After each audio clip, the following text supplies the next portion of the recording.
Бодитын ханшийн савлгаанаас үүдэн улсыг хурал ээлж тус чуулган хуралдуулах шаардлагатай гэж зарим нам эвсэл үзэж байгаа. За тэгвэл улсыг хурал суудгүй намууд ч гэсэн ээлж тус чуулган хуралдуулахыг шаардаж байна.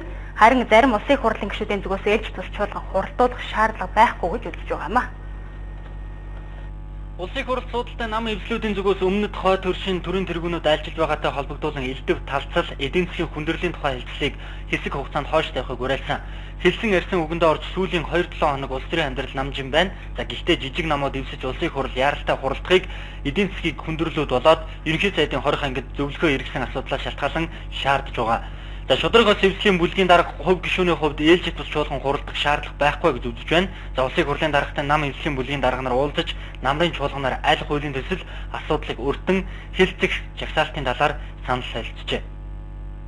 Тэгэхээр ийм хоёр хөршийн одоо чухал өндөр хэмжээний зочид айлчилж за хоёр улс талын хамтын ажиллагааны болоод бүс нутгийн хүрээний тулгамдсан их чухал асуудлыг хөндөж ярьж байгаа үед бол ямар нэгэн дотоодын улс төр зөрчил эдрээ бол хойсон тавих хэрэгтэй.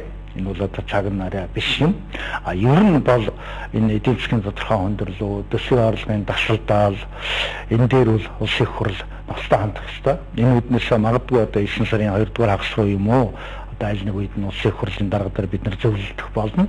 Хэрэгтэй гэж үзвэл ээлж тус чуулган байхыг үгүйсэхгүй. Гэхдээ хэрвээ 9 сарын дундаас хойш бол 10 сарын 1-ндээ бол ээлж чуулганаа хийгээд явах ёстой байж магадгүй.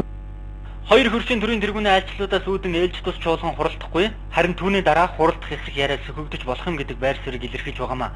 Гол нь ямар асуудлыг хэлцгээр ээлж тус чуулганыг хуралдуулах вэ гэдэг нь ойлгомжгүй байгаа учраас гэж ардчилсан намын гишүүд үзэж байна. Ээлж тус чуулган хуралдаж болно.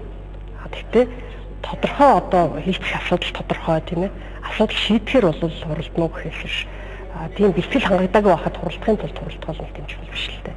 Ер нь бол цаг хугацааны үед бид ямар асуудал хэлцэх вэ, ямар асуудлыг шийдэх вэ гэдэг асуудлаа сайн тоолж асуудлыг ярих нь зөв ба. Тэрнээс зүгээр хуралдуулахын тулд хуралдуулах ч үгүй юм эсвэл аль нэг улс төрийн зорилгоор асуудлыг авч үзэж байгаа бол энэ бол одоогийн ийм том боломж бий болж байгаа цаг үед бол Монгол улс их ашигт нийцэх үгүй гэдэг бас бодох хэрэгтэй.